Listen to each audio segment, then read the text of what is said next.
Hello, welcome to Big Bang Radio Spotlights. This is a show where we talk to independent artists from all around the world all about their music and their process for making it. I'm your host, Isaac Anderson, and today I get to sit down with Jon from the Franklin Electric. Without any further ado, here's the interview. Jon, thank you so much for joining us today. We really do appreciate it. I want to start at the beginning of your musical journey, just like we do with all the other artists that we talk to on the show. So the first question right out of the gate I want to ask you is, what is your earliest musical memory?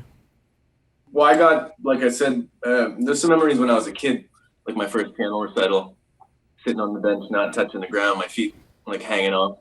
And then after that, I remember once I kind of grew into the career and created the band, the Franklin. We had a couple of shows around town, and I was always just bringing friends. And then finally, we did a show at this place called Sala Rosa, and it was a lineup. And that was, I think, the first time that we ever heard, I don't know, 200 people singing our lyrics, singing along to This Is How They Should Done. So that was a surprise and one of the highlights that the people on stage, we all looked around like, whoa, what's going on? Did you grow up in that kind of environment that like really pushed you to be a musician, or is that something that you really kind of decided? I think everybody on my mom's side has a little bit of music in them, and I think it was a thing. They're from New Brunswick in Canada. That after dinner, everybody would kind of gather around the piano and play guitars, and my grandfather played the fiddle. So it was kind of a very musical entourage. And I had 10 uncles and aunts, so the jams got pretty big. Do you remember that inspiration that you really felt that was kind of like you know what, I don't want to be, behind other people's music. I want to make the music. I want the music to be my own, and I want to be up front. Like, do you remember kind of like that thought process and like the process of you actually doing that? I kind of do. I think there was two things that was happening. I was producing and making songs in studios with people, and I had written demos that I kind of got. I mean, I wasn't really a good singer at that point, but I could sing a little bit, so I would sing these demos. And then eventually I wrote a few songs where I was like, hey, maybe I'll try to sing them myself. But I just didn't want to rely on other artists. And it was a lot easier. And I started to sing a few. And then another situation happened where a very close friend passed away. And that was just kind of a kick in the ass, if I may say, by life. And he was he always told me, like, you know how to work studios, you know how to write songs, don't be scared. He just kind of pushed me not to be scared to put things out, finish it. And front of stage too. So that was a whole transition. So I'd be playing in pubs in Montreal, just learning how to front a stage, how to kind of connect with people. And all that, throughout that whole time, I'm just kind of crafting songs and playing with arrangements live. So I think that was it. That was the main turning point where I was like, okay, I'm gonna be a front man and a singer. I didn't really want to tell you. I'm trying to see it from your side. I barely even recognize myself. Like I've been lost in between it, trying to make sense of the meaning inside. In your head, is it easier? Is it easier? Are you haunted by the things you said when you had your reasons? But your hope is gone. Tell me why you gotta be so hard on yourself now.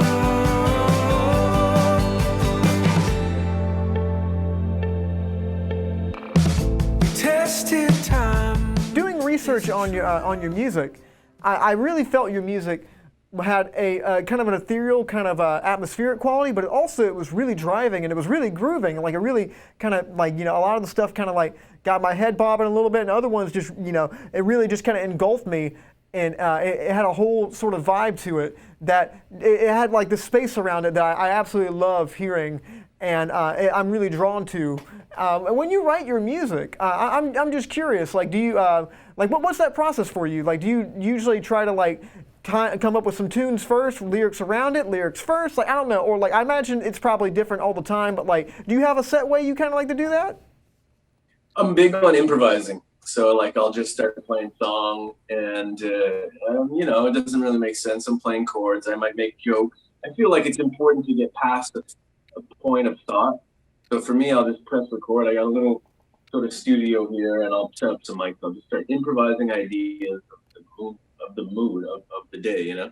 And I record it all, and then usually I'll stumble on a part where I was like, "Hey, chicken, chicken, yeah," like I'll make a joke about a chicken, and then all of a sudden something will happen where I don't like. I'm just having fun, you know.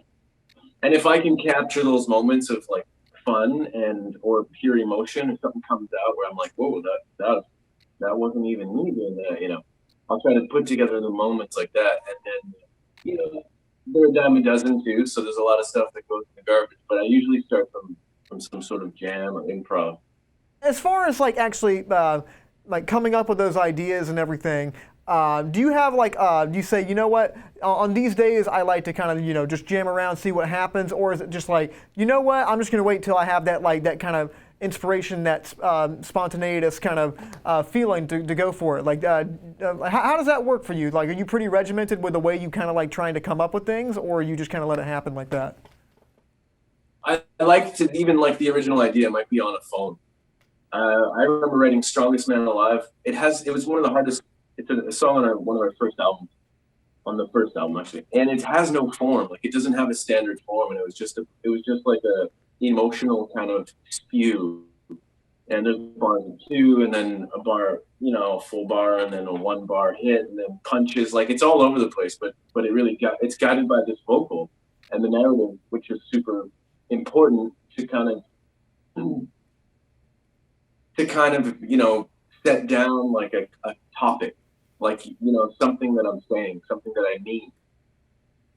So as long as there's that, I can usually build around it. And sometimes I make up gibberish words and I fill in the blanks, but I have the main kind of topic set and a verse and a chorus, or like something that I can grab onto that also I like, you know. Kind of keeping on the songwriting train right now, like when you first started kind of writing your music, I heard something, and you can elaborate on this if you will, because I'm really curious. I thought it was really interesting that you started playing music a lot for like daycares, like you started like playing some for like young kids. Yeah. And I thought that was super interesting, because when I was young, I did some performances for like younger kids like that, maybe not as young as like daycare age, but all I remember from doing that is kids are brutal. Like, they're very critical over everything, even, you know, like over the littlest things. I'm just curious, like, how was that process of playing music for kids that age, and like what were some big things you took away from that? Maybe you could tell us some interesting reactions you had from some of those kids. That was a blessing that came to me, I don't know how, through a friend. So the universe kind of presented me a chance to play music for these kids, and it was, first of all, they were paying well, and I'd have to mix up some songs and write some originals.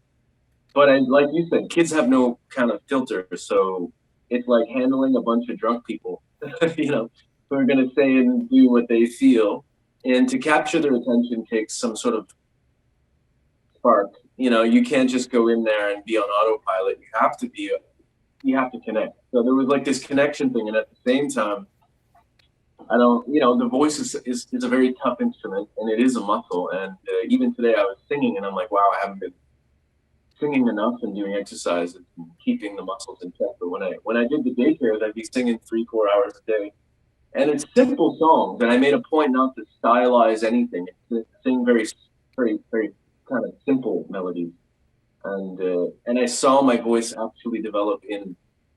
I must have did that for a year, but I could definitely, for the first time, see my voice like become more solid, and I could trust it more. And then I'd go and apply that to my songs. And yeah, I still have like some of the parents from the kids come to my shows. So it was also a changing point in the career where I was like, I didn't really have time to work. Started to get busy with shows. So that was the transition into the career thing. I believe you grew up in Hudson. Like you're in Quebec right now. Just for people that don't know, like where is Hudson up in Canada? So Hudson's just on the west side of the city, basically just off the island. Montreal's an island, so if you just leave the island on the west side, you go over a bridge and you're in Hudson. So it's like a beautiful country town, and sort of an Anglophone area too. So I grew up with a lot of English friends. Although Quebec is mainly French, and I'm bilingual. I speak pretty much perfect French as well, but English was always familiar from my mom's side, and Hudson had a kind of a down-home feel, so it was good. From what I hear, Hudson had a lot of artists come out of it. And you can probably go into more artists than I can even name right off the top of my head. But how was that area just for you growing up? Like, how do you believe that area had influenced your musicality now? I don't know. Hudson was just a place where I think there was a couple of creative people always kind of popping up every two grades, and you see somebody. But it was good. It was a good place to just kind of like grow up, and you know, it's a country kind of town, so I had a lot of time to just I'd take piano lessons, and we played outside, and it was very natural growing up. It wasn't in the big city. But one thing I did want is to get to the city. So I left home at like 16, 17. And that's when I kind of didn't like Hudson anymore because I wanted more culture. I wanted to learn different things. So I ended up going to school in the city, and I got my first apartment and started playing on the street, just making money, and then also like playing gigs. So Hudson was just like a great, safe place in the country to raise kids, and there's like, yeah, I think it's just a beautiful place. It's on a lake. Obviously, COVID has affected so many places and the music industry as a whole. And obviously we have a vaccine now. Things are getting back to a sort of normalcy. But just in the Canadian landscape and just where you are right now, how has COVID affected the music landscape? Oh man, it's been a rough year, I think, for everybody trying to play music or even organize things in the music industry. Yeah, I mean, we're lucky. I'm in Quebec. We've had maybe 9 shows or 7 shows over the summer. So things are, like you said, getting back to normal here. But it did put a lot of people in the hot seat where they had to kind of reevaluate their business setup, and a lot of people changed and they got into web streaming. I saw a lot of people. Even we had a bass player, and at the beginning of the pandemic, he decided to go back to school. And I thought that was great. I think COVID wasn't great, but in a weird way, it did shake things up, and people are making changes now, and there was a lot of time to reflect. So, yeah, it put a lot of like question marks on what people were doing because you had limitations and you couldn't do them the same way. So leading people to new ways, and I thought that was quite interesting for me. I disappeared and I was living in a small town in Mexico, teaching music and playing little gigs. And I just kind of went into a different lifestyle, just because that's what would make me happy, and I felt I needed to do so. So it's been kind of negative in a career sense, where people are, have been forced out of their jobs, and musicians can't play live. And we love the connection live. I don't like doing live stream shows, and I don't think it's very natural, I guess. But so yeah, I mean, pros and cons, I guess. Hopefully things will be able to be exactly, like they were, but who knows? I know COVID's just a big question mark and everything, but I believe things are looking bright for the future in that. But I want to hop on to your latest single, which is called Understand It. It's out on streaming platforms now. Super awesome, super vibey track. I'm just wondering, what was that song about? And maybe you could tell us a little bit about the recording process and just what that song means to you. I mean, that was kind of written in the pandemic. And so it had this the world kind of going crazy. And there's a lot of things in life that we always use our brains to try to understand.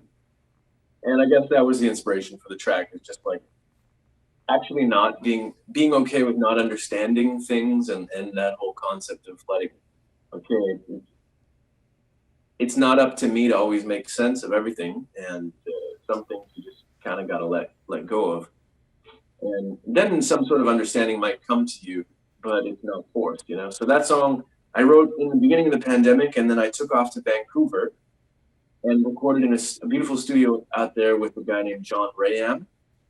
And I actually did a bunch of tunes there. I was there for about a month in last November, and that was it. It was basically, I flew out there, and John's a drummer, and he played in a few bands, and he has this crazy, beautiful studio. So we just set up stations in this room, a drum setup, and multiple instruments kind of spots. And I would just go around the room and play different parts, and he would play the drums, and we kind of did it as like a duet, It's online for people to listen to right now. It's a super awesome track. And if people just want to keep up with you, and if they've never heard your music before, or if they're just massive fans of you, how can they find you online? Yeah, well, it's on the internet, on the Facebook or the Instagram, all those platforms. Yeah, follow us and let us know your thoughts on the new tune or whatever you want. Well, Jon, man, it's been a pleasure talking to you. You're a super awesome guy. You make super awesome music. But I got one more question for you before you go. Now, I don't know if you've ever seen a Big Bang Radio spotlight before, but I'm a musician, but I also love film. And I believe those two worlds are not too far away from each other, and musicians just have a soft spot for film that's different than other people. So, I want to ask you before you go, Jon, what is your favorite movie? My favorite movie? I think it would be, I forget the name, man. What's the movie with Kaiser Soze? Oh, The Usual Suspects. Usual Suspect. That was one of my favorite movies, like, as a kid growing up. I just loved that movie. Thanks to Jon for sitting down with us and talking all about the Franklin Electric's music. If you guys want to see more interviews just like this, you can find us online at Studio 67 NCC. Thank you all for watching. I'm Isaac Anderson, and until next time, stay lovely.